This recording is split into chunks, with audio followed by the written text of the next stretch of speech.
У 15-16 стагоддзях у заходняй Еўропе турнірная культура перажывала свае апошнія залатыя часы. Ёсць нават такі міф, маўляў, у 16 стагоддзі турніры пераўтварыліся ў тэатр з элементамі карнавалу, маўляў, ужо бяспечна. Толькі не ў нас. Так, напрыклад, у 1539 годзе Ілля Астрожскі, сын легендарнага Канстанціна Астрожскага, ладзіў турнір з нагоды свайго вяселля. Удзельнічаў і сам. Але Жыгімонт Аўгуст выбіў яго з сядла, ды і так, што жаніх неўзабаве памёр. Нормай было страціць каня, здароўе, а мо і жыццё. Таму нормай было, калі недзе побач стаяла яшчэ труна для тых, каму не пашчасціць. Такое жыццё. Мяне завуць Васіль Калач, сёння пагаворым пра турніры ў Вялікім княстве літоўскім. Калі гэтая традыцыя прыйшла да нашых баяраў шляхты, ці была папулярнай, чым рознілася ад заходнееўрапейскага канону. З мяне расповед, ад вас лайк і падпіска. Гэта не цяжка. Турнір, думаю, гэта вяршыня рыцарскай куртуазнай традыцыі. Калі нобелі паказвалі не толькі сваю сілу, але таксама ўменне трымацца правілаў, быць джентльменам на полі бою. А вынікла ўсё з ваярскіх трэніровак ды традыцыі суда Божьяга. Гэта калі ваяры выходзілі са зброяй, каб нябёсы паказалі, хто ж правы ў спрэчцы. Той, хто не правы, пад канец бою ўжо не дыхаў. У нас жа лепшай трэніроўкай у часе, калі не было войнаў, лічылася паляванне. Асабліва на буйную жывёлу, на зубра. Да прыкладу, Мікола Гусоўскі цудоўна апісвае, як тое было ў часы Вітаўта. Трэ было валодаць усімі відамі зброі. Бягучая жывёла служыла кавалерыстам мішэнню для стрэлаў і коп'яў. З параненым зверам біліся ўжо зброяй бліжняга бою. Галоўнае мастацтва – гэта патрапіць і не быць патрапленым. Дыпламат і падарожнік Герберштейн апісвае шмат лайфхакаў у паляванні на зубра. За якімі дрэвамі хавацца, у які момант кідаць чырвоную шапку, каб адцягнуць увагу, якімі гукамі падманіваць на сабе. Мастацтва, але сёння не пра гэта. Для маладых і моцных былі ў ВКЛ, напрыклад, конныя гонкі, у тым ліку начныя з фарсіраваннем рэкаў. Былі так званыя ігрышча, сутычкі на коп'ях ці іншай зброі. Былі і судовыя двубоі, так? Цікава, што традыцыя апошніх была і на Масковіі. Дык вось, паводле Герберштейна, у двубоях з іншаземцамі, немцамі ці ліцвінамі, адзін на адзін маскавіты найчасцей цярпелі паразу. Бо маскавіты хоць і моцныя рукамі, але абцяжарваюць сябе ахоўнай зброяй, а іншаземцы спрытнейшыя. Так аднойчы 26-гадовы ліцвін у прысутнасці іхнага гасудара паклаў нейкага там маскаля. Гасудар яго выклікаў да сябе, плюнуў пад ногі і забараніў надалей баі з іншаземцамі. Добра, дык а што ў нас з класічнымі турнірамі? Традыцыя прыйшла даволі позна. Яе звязваюць з крэўскай уніяй паміж Польшай і Літвой. Справа ў тым, што Ягайла, пераехаўшы ў Кракаў, пазнаёміўся з польскай рыцарскай традыцыяй, а праз яе з еўрапейскай. Турніры пачаў ладзіць ці не кожны год. Фанатам справы стаў і яго брат Вітаўт. Больш таго, нашыя баяры інтэграваліся ў еўрапейскае рыцарства і таксама пачалі ездзіць, ды не толькі ў Кракаў, але па ўсёй Еўропе. Як госці, прадстаўнікі манарха ці найміты-авантурысты. І тут ужо можна было паказаць сабе. Сысціся ў баі з італьянцамі, ангельцамі, немцамі, чэхамі, нават албанцамі ды сербамі. Але, скажам, некалькі словаў пра тое, чым на той момант былі еўрапейскія турніры. У 15-16 стагоддзях у Еўропе была ўжо багатая турнірная традыцыя. Не абавязкова два вершнікі, якія нясуцца з коп'ямі адно на аднаго, як у кіно. Былі палявыя турніры, вольныя, групавыя ці сам-насам, пешыя ці конныя, нават штурмы замкаў. Турніры маглі ладзіць на спецыяльных арэнах, рысталішчах. У нас іх называлі шранкі, ці нават у вялікіх замкавых залях. У пачатку 16 стагоддзя ў немцаў з'явіўся турнір на булавах, без коп'яў, затое з мячом і булавой. У нас такую называлі кольба. Вугорскі ж турнір прадугледжваў выкарыстанне замест мячоў вугорскіх шабляў і гусарскіх тарчаў.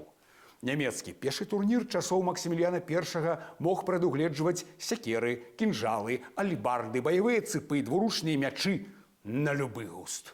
Жорсткім відам двубоя лічыўся пфанненрэнен, калі ваяры не выкарыстоўвалі ані шалом, ані даспех, толькі нагрудную пласціну. Вось тады побач і выстаўлялі труну для пераможанага рыцара.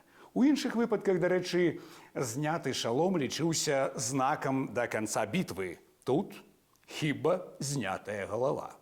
Былі свае правілы, каб нават коні былі больш-менш аднаго росту.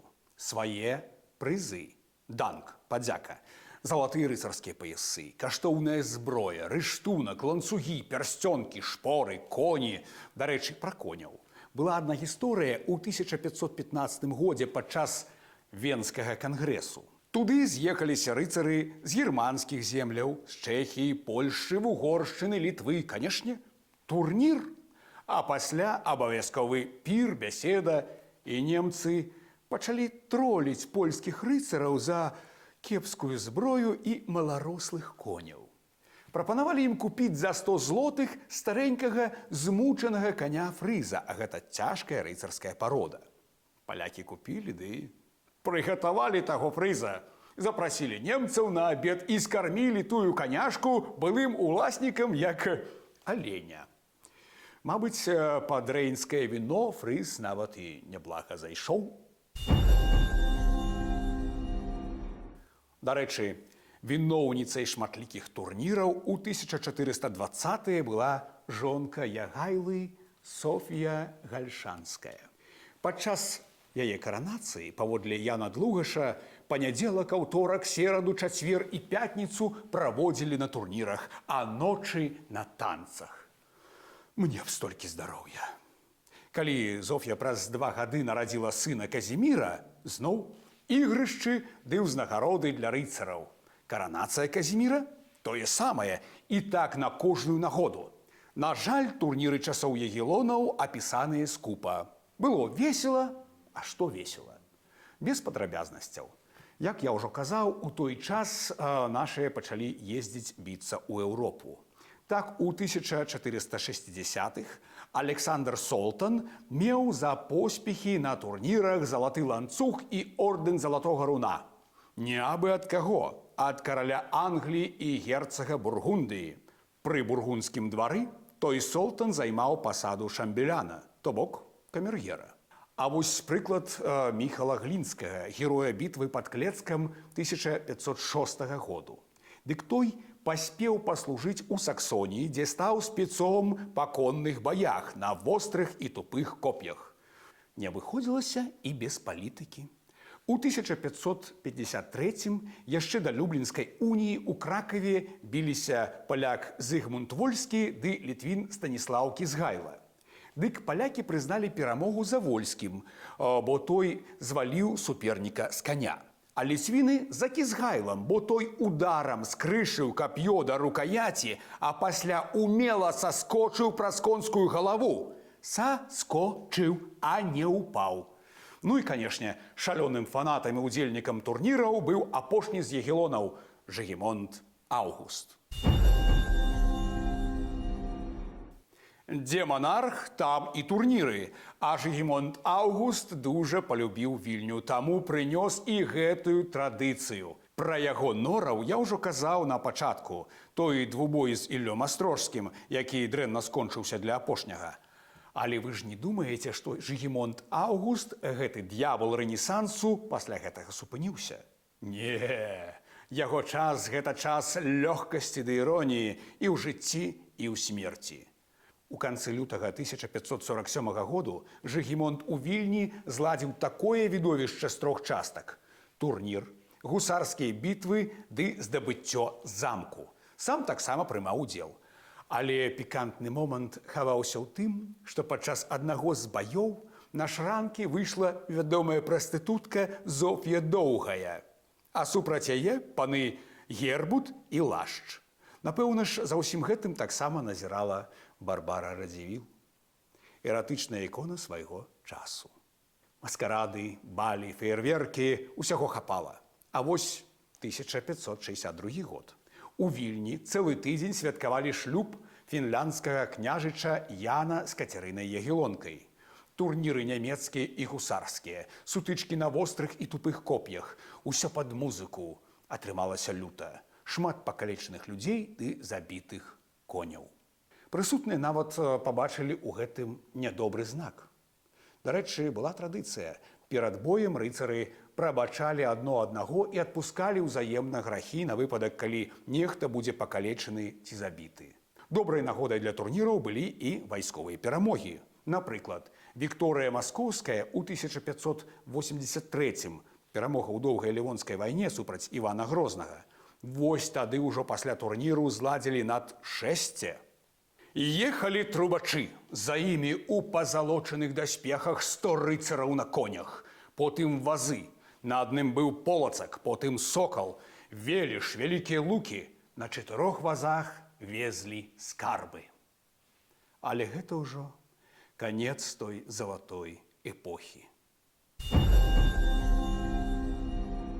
Безумоўна, турніры і сама рыцарская традыцыя былі маркерамі Еўропы.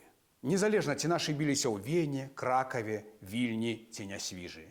Дарэчы, багатыя зборы акурат турнірнай зброі былі ў нашых радзівілаў. Пасля яны расцярушыліся па свеце ажно да музея Метраполітэн у Нью-Йорку. Усё гэта азнака цывілізацыі. Каб пераканацца, варта зірнуць на іншую цывілізацыю. Напрыклад, двубоі ў Масковіі, пра якія пісаў Герберштейн. Там спачатку біліся двое баяраў, а пасля на арэну выскоквалі іх фанаты з каламі, дрынамі, кулакамі. Рабілася месіва. Ну, дзіч, бо там свая цывілізацыя, а тут свая. Так было і так ёсць. А як вы думаеце? Пішыце ў каментарах. На сёння ўсё. За лайкі, падпіскі, данаты, чалом б'ю. Гонар і годнасць!